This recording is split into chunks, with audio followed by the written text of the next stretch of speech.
Assalamualaikum warahmatullahi wabarakatuh. Perkenalkan, nama saya Nisa Perlia dari Prodi S1 Farmasi kelas 1C Farmasi dengan NIM 2048201120. Kali ini saya akan menjelaskan tentang organel sel. Organel sel adalah komponen-komponen penyusun sel dan bersifat hidup. Organel sel merupakan bagian terpenting dalam suatu sel yang berfungsi mengatur proses kehidupan di dalam sel. Organel sel terdapat pada bagian yang disebut dengan sitoplasma. Sel ialah bagian yang paling kecil di dalam suatu sistem kehidupan makhluk hidup.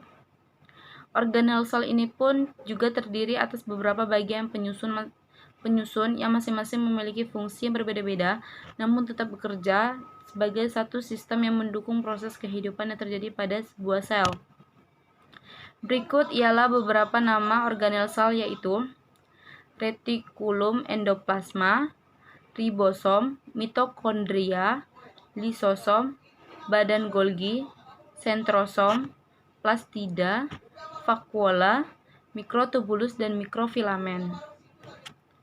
Retikulum endoplasma, organel ini berupa sistem membran yang berlipat-lipat, menghubungkan antara membran sel dan membran inti, dan berperan dalam proses transport zat intrasel. Ada dua macam RE, yaitu RE halus dan RE kasar, yang permukaannya ditempeli banyak ribosom.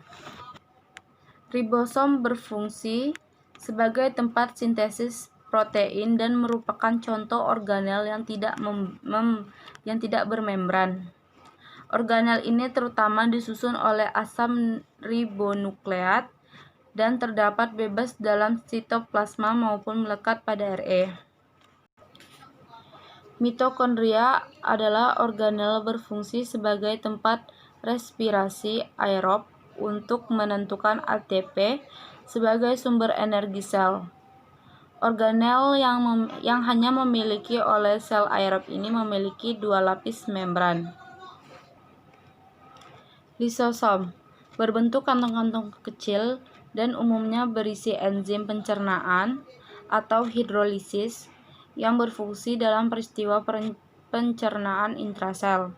Sehubungan dengan bahan yang dikandungnya, lisosom memiliki peran dalam peristiwa.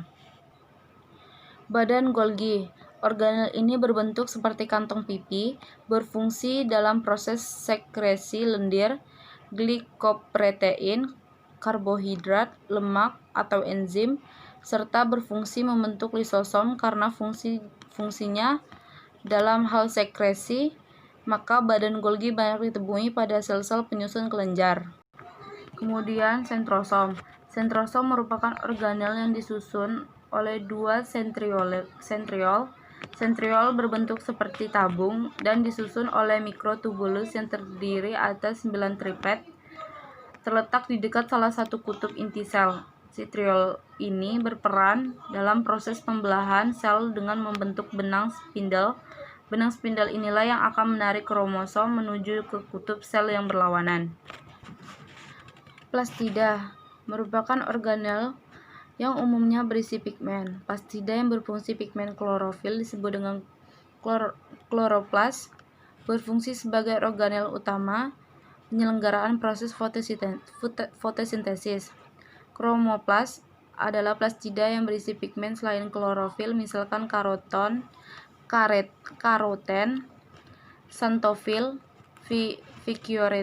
vicioritrin, atau vicosantin, dan memberikan warna pada mahkota bunga atau warna pada alga. Plastida tidak berwarna disebut leukoplast, termodifikasi sedemikian rupa sehingga berisi bahan organik. Vakuola merupakan rongga yang berbentuk di dalam sel dan dibatasi membran yang disebut dengan tonoplas. Pada tumbuhan vakuola berukuran sangat besar dan umumnya termodifikasi sehingga berisi alkaloid, pigmen antosiani, tempat penimbunan sisa metabolisme, ataupun tempat penyimpanan zat makan.